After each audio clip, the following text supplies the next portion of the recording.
Primeiramente, gostaria de agradecer esta oportunidade de estar nesse programa, que tem uma difusão imensa, não só no estado do Acre, mas até mesmo em outros estados, tem uma audiência muito boa. E para mim é uma satisfação participar e ter o privilégio de, nesse momento, poder trazer aqui algumas palavras sobre o escritor Álvaro Sobralino de Albuquerque Neto. Sou eu, nascido em Tarauacá no dia 22 de outubro de 1950, em uma família numerosa, como eram numerosas as famílias de antigamente. Nós somos 8 irmãos e logo cedo ficamos órfãos de pai. E me lembro que minha mãe, uma batalhadora, meu pai já é falecido e minha mãe também, dizia para todos nós, nos reunia na hora do almoço, das refeições e sempre exortava para que todos nós tivéssemos cuidado e esmero na escola, na educação, procurássemos ser bons alunos, aplicados, que a educação é uma possibilidade, já que nós, de uma família de órfãos, pobres, do interior, precisávamos ter uma perspectiva de vida. E esta senhora trouxe-nos de Tarauacá para Rio Branco, porque o município pequeno, as perspectivas de estudo e de emprego eram poucas. Viemos para cá, para Rio Branco, morávamos ali no bosque, próximo ao hospital de base, e fomos todos nós em busca de emprego para sobrevivência e estudo. Todos nós entramos na escola e procuramos trilhar o nosso caminho, cada qual com sua perspectiva de vida. Para se ter uma ideia, desses 8 irmãos órfãos, menores, com esta senhora batalhadora, mas incentivadora, nós tivemos na família 2 doutores. Eu sou doutor em educação, formado na Universidade Federal de Mato Grosso. A minha irmã também é professora da Universidade Federal do Acre. Professora Maria do Socorro Craveiro de Albuquerque, também é doutora em Educação Física, formada na Universidade Federal de Santa Maria, no Rio Grande do Sul. Um outro irmão meu formou em Direito, advogado, doutor José Edson, que inclusive a sala da OAB lá de Tarauacá chama-se doutor José Edson Craveiro, em memória, já que ele já é falecido. Um outro irmão meu também fez 2 faculdades de Educação Física, o professor Walter Craveiro de Albuquerque, fez também a ESEFEX, Escola de Educação Física do Exército, e o curso de História na nossa Universidade Federal do Acre. Chegou a ser chefe do gabinete militar no governador Nabor Júnior, depois comandante da Polícia Militar do Acre. Tive ainda uma irmã que esta só estudou até o ensino médio porque casou e naquele tempo os maridos eram muito rigorosos com as mulheres e não davam muita liberdade. Ela então parou no ensino médio. Tenho uma outra irmã, a minha irmã Sandra, também é viva ainda. Ela é professora do curso de jornalismo da Universidade Federal da Paraíba, com mestrado em jornalismo, começou o curso em Manaus. Quando ainda estudante, foi escalada para fazer a entrevista com o presidente da República, que esteve lá em Manaus naquele momento. Um outro irmão meu, Evilásio, o irmão mais velho, este que praticamente nos auxiliou bastante, inclusive na minha transferência de Rio Branco para Manaus, também se formou em Sociologia. O meu irmão caçula, eu diria assim, não fez nenhuma faculdade, mas era o mais intelectual dos irmãos. O irmão Afonso Marcílio Craveiro de Albuquerque, chamado também pelos amigos de Piteco, conhecido como Piteco, mas ele, o pseudônimo dele era Bartolomeu. Também escreveu vários livros, era jornalista de mão cheia, formado na vida, como ele sempre dizia, tocava guitarra, tocava órgão, compunha músicas, inclusive aqui para a escola de samba da base, ele fez algumas músicas de carnaval, né? Música em enredo, samba enredo, para a escola de samba. Esse então é o perfil familiar, meu perfil familiar. Agora vou me distanciar um pouco da família, como me distanciei quando vim para Rio Branco. Minha mãe sempre buscava mais chance, mais oportunidades. Aqui em Rio Branco ela ainda achou que era muito limitado e mandou eu e o Walter estudarmos em Manaus. Nós fomos naquele navio, naquele tempo os navios vinham aqui, traziam mercadorias e pessoas, levavam lotado a gente numa rede, né? E passamos 12 dias porque tinha que parar nos barrancos para recolher a lenha. Os navios funcionavam à base de lenha, né? A caldeira. Então foi uma trajetória de tanto, daqui até Manaus. Chegando na cidade grande, Manaus, naquele tempo, naquela época, com o início da Zona Franca, era um oásis fértil, né? Era um oásis fértil dentro da Amazônia.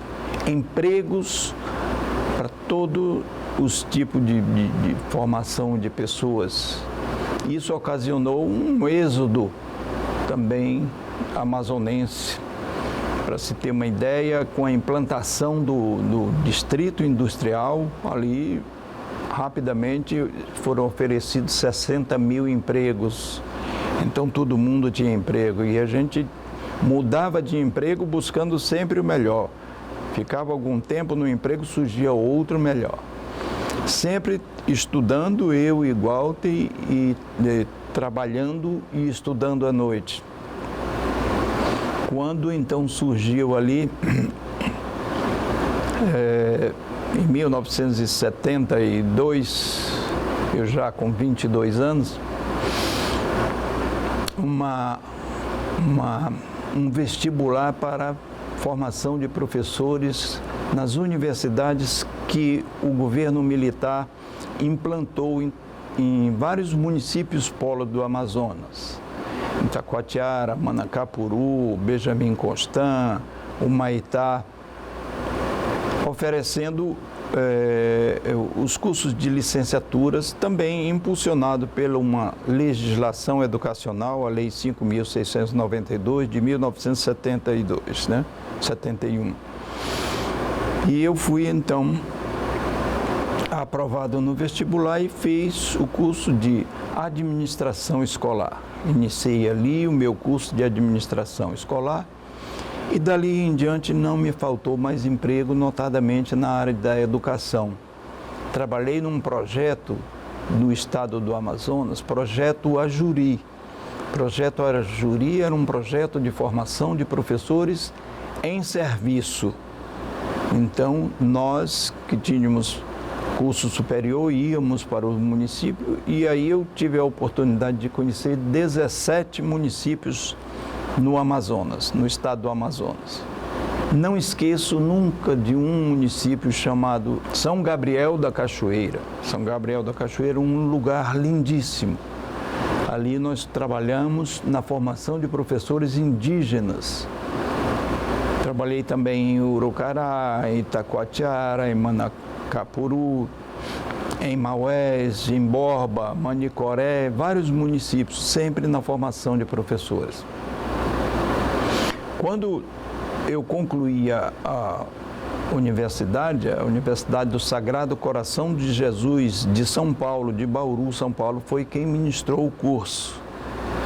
E então, nós, alunos daquele curso, não nos contentamos só com a graduação e fomos para São Paulo para fazer o mestrado.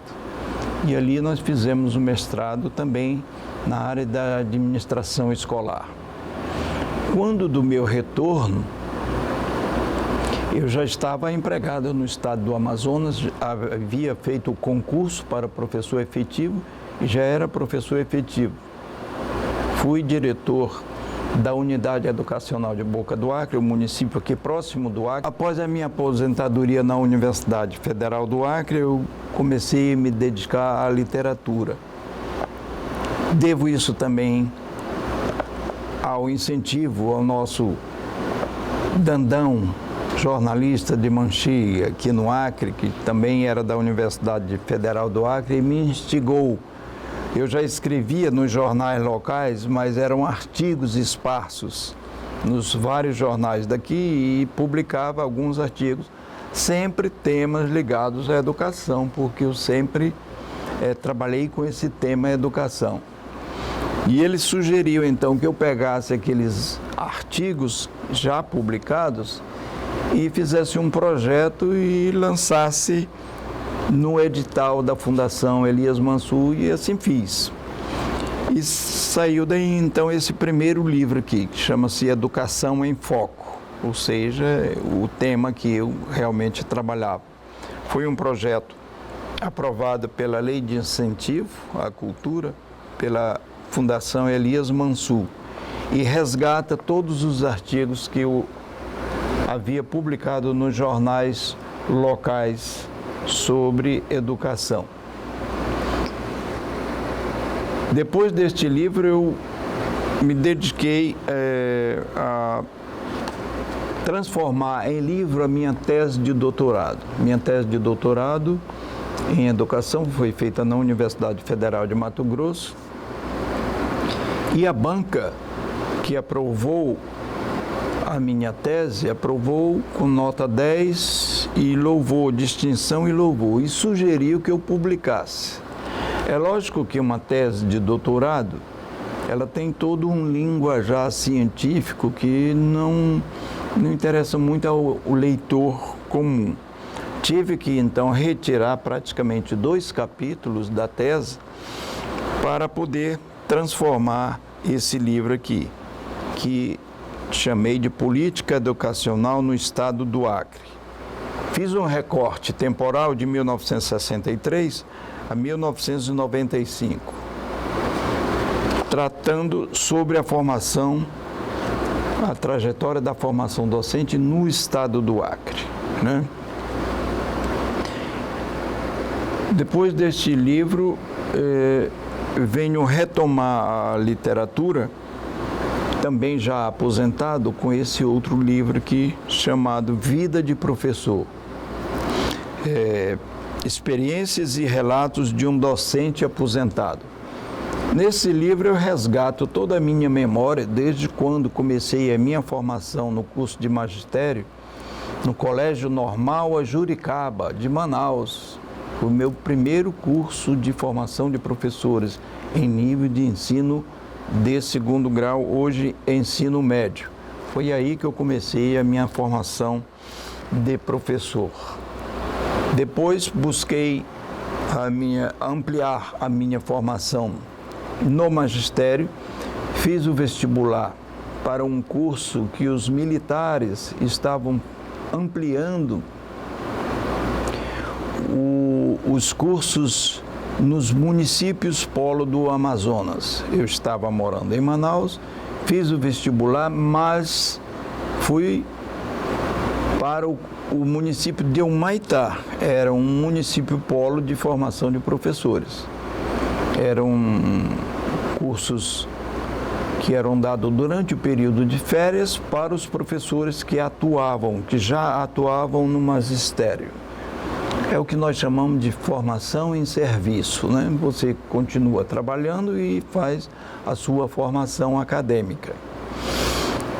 Vários municípios amazonenses, como Manicoré, como Tefé, como Manacapuru, Itacoatiara, Benjamin Constant, ofereceram essa capacitação na época dos governos militares. Eram cursos interessantes que a FAB também ajudava no transporte dos professores que vinham de São Paulo, eram professores de universidades que eram contratados através de um sistema de convênio para a formação dos professores amazonenses.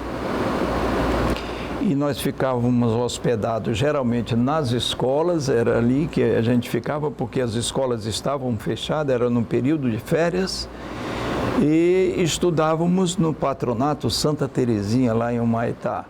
Nós éramos 100 alunos, somente eu do estado do Acre, de Roraima, de Rondônia e do Amazonas.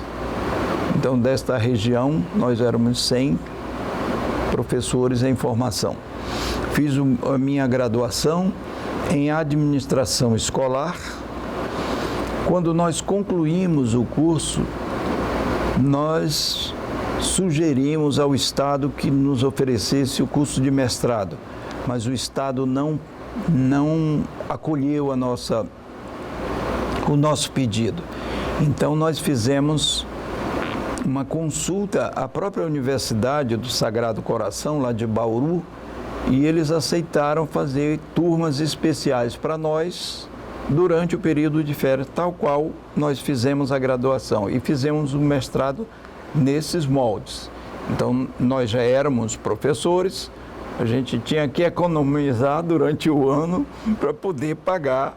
O governo não quis nos ajudar e a gente pagava transporte aéreo para São Paulo e hospedagem, etc. e tal. Mas valeu a pena que concluí meu mestrado. Foi quando eu já era funcionário do Estado do Amazonas, havia realizado o concurso público para professores, havia passado, já estava em exercício lá no município de Itacoatiara e então fui engajado no magistério amazonense. Em 1983, no governo Namor Júnior, o meu irmão, Coronel Walter, era chefe do gabinete militar. Perguntou se eu não gostaria de vir auxiliá-lo aqui, ser secretário executivo do gabinete militar e da Defesa Civil. Eu disse que eu era funcionário do Amazonas e não podia. Bom, ele disse, mas você quer vir? Eu digo, bom, quem sabe, né? Se der certo. O governador Namor Júnior fez uma solicitação de próprio punho para o governador Amazonino Mendes. E o governador concedeu a minha vinda para o estado do Acre. Quando eu estava aqui no estado do Acre, abriu o concurso para a Universidade Federal do Acre. Eu fiz o concurso, passei, e aí então eu tive que deixar de ser professor do estado do Amazonas para ser professor da Universidade Federal do Acre. Fiquei ali algum tempo até que me decidi partir para o doutorado. Tudo isso eu relato nesse livro aqui. Passado algum tempo, eu escrevi um livro que já não abordava mais o tema da educação. Já aposentado como professor da universidade, já me dedicando a outras atividades, escrevi um livro de contos. Sempre gostei de contos, principalmente de Machado de Assis. Ele iniciou com contos, né? Quem lê Machado de Assis sabe disso. Ele começou com contos, depois que surgiram os romances. E eu peguei um mote, chama-se História de Marias. Os contos, eles podem ter um cunho fictício ou um cunho verdadeiro. Eu procurei trabalhar nos meus contos 50% de verdade de ficção, 50% de verdade e 50% de ficção. Depois, eu conversando com a mãe e com a irmã de um dos criadores da bandeira de Boca do Acre, eles não sabiam. Quer dizer, a própria família desconhecia que um dos fundadores, são dois fundadores, criadores da bandeira, né, de Boca do Acre, tinha participação naquela história, olha só, né? Então isso tudo eu resgato no livro também. E conto mais coisas sobre aquele município, sobre principalmente as questões que envolvem o Acre e Boca do Acre. E essa história já vem de há algum tempo, não é de agora. Boca do Acre teve participação na Revolução Acreana. Quando Plácido de Castro passou, que ele foi rumo ao Porto Acre, ele passou também por Boca do Acre, se dirigindo para aquelas terras lá de Caquetá, onde ele preparava o bote para dar nos bolivianos. E Boca do Acre, então, recebeu aquela tropa chefiada por Plácido de Castro, que por ali passou. Não só isso, mas outros eventos em que o Acre e Boca do Acre, não o Amazonas, mas Boca do Acre diretamente, tem uma certa relação de reciprocidade, né? Eu participei de um dia no governo, quando o Jorge Viana era governador do estado do Acre, ele esteve lá em Boca do Acre, na tentativa de fazer um plebiscito na cidade de Boca do Acre, para saber se os bocacrenses queriam ser do Acre ou do Amazonas, né? Isso aconteceu, é um fato histórico, né? O Jorge Viana esteve lá com a comitiva, mas, logicamente, essas questões políticas têm muita coisa por detrás e logo os políticos amazonenses já baixaram lá dias depois, e o que está faltando aqui? Então foi na época em que nós queremos a estrada, e foi quando então praticamente impulsionaram a construção, o asfaltamento da estrada. Foi um dos motivos geradores, foi isso. O Acre também foi a primeira, através da Universidade Federal do Acre, foi o primeiro curso superior levado para Boca do Acre. Na gestão do prefeito José Raimundo, ele esteve aqui, fez um convênio com a UFAC e a prefeitura custeava as despesas. Foi o primeiro curso de letras e depois o curso de história. Foi a Universidade Federal do Acre que ministrou lá em Boca do Acre. O Amazonas também não via com bons olhos essa chegada do Acre. O Acre sempre teve essa assistência. Tanto que logo depois eles implantaram a Universidade do Estado do Amazonas, já para impedir que o Acre avançasse um pouco mais nessa questão. O Acre vê Boca do Acre como com muito bons olhos, né? Principalmente por ser um porto navegável o ano todo, através do rio Purus. O tráfego é direto o ano todo, principalmente para transportar mercadorias nos grandes navios de grande calado, né? E essa tem sido a reciprocidade. Em compensação, o Acre também recebe os enfermos aqui no hospital, os doentes que os médicos mandam para procurar locais que tenham mais recursos, eles não vão para o Amazonas, para Manaus, eles vêm para o Acre, né? Outros fatos que aconteceram lá, quando houve a explosão de um navio carregado de gasolina e botijão de gás e morreu várias pessoas, dezenas de pessoas, esse navio naufragou e explodiu e matou muita gente.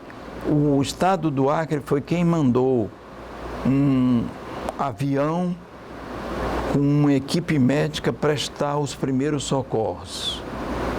Um outro evento que aconteceu lá em Boca do Acre foi um desastre que aconteceu com a queda do coral da igreja, em plena missa do Galo, né? Que a gente chama missa do Galo, missa de Natal. Foi erguido um coral para o coral local cantar na missa de Galo. Só que foi uma construção mal feita e muita gente estava ali cantando e quando aquilo desabou em cima dos fiéis, e também foi uma outra tragédia. Quem socorreu? O estado do Acre novamente. Isso já, o governador era Jorge Calume, mandou um avião, mandou médicos para prestar os primeiros socorros e trazer de Boca do Acre para cá. Então há uma relação de reciprocidade. Eu conto tudo isso nesse livro, essas curiosidades também, né? Além de fazer uma linha histórica, desde os primeiros prefeitos até o atual prefeito, né? Também falo sobre uma outra questão que o Acre sempre é beneficiado, é o peixe. Boca do Acre é muito farto em peixe, né? A fartura, as piracemas são famosas. Aqui tem uma foto aqui que dá para ver centenas de canoas, né, de pescadores. Aquilo ali vira uma festa na cidade. E o peixe vem de Boca do Acre para cá. O peixe que chega aqui normalmente vem de Boca do Acre, né? Mandinho, pacu, né? Enfim, há essa reciprocidade. E eu achei interessante essas coisas e coloquei aqui no meu livro também. Deixo algumas dicas no livro que não tive tempo de aprofundar. Quanto tempo falta? Por exemplo, a questão indígena, como Boca do Acre vê isso, né? Há um livro de um escritor bocacrense, chama-se Mata Virgem, do seu Elson Melo, já falecido, e ele já se preocupava com a questão indígena. E eu também levanto essa preocupação, como os índios são tratados hoje em dia lá em Boca do Acre, né? A questão da estrada também, né? Do asfaltamento da estrada, a vinda de brasileiros de outras regiões lá em Boca do Acre, chamam os sulistas. Sulistas são todos que vêm lá do sul, ou até mesmo do sudeste também são sulistas. E vão para lá e começam a produzir, a introduzir outras culturas, né? Principalmente a pecuária. A pecuária se desenvolveu tanto que Boca do Acre hoje tem um rebanho de aproximadamente 400 mil cabeças de gado para uma população de 40 mil pessoas, né? Ou seja, 10, uma por 10, né? Então, tudo isso está no nosso livro, que vamos lançar em Boca do Acre brevemente. Muito obrigado, era o que eu tinha a dizer.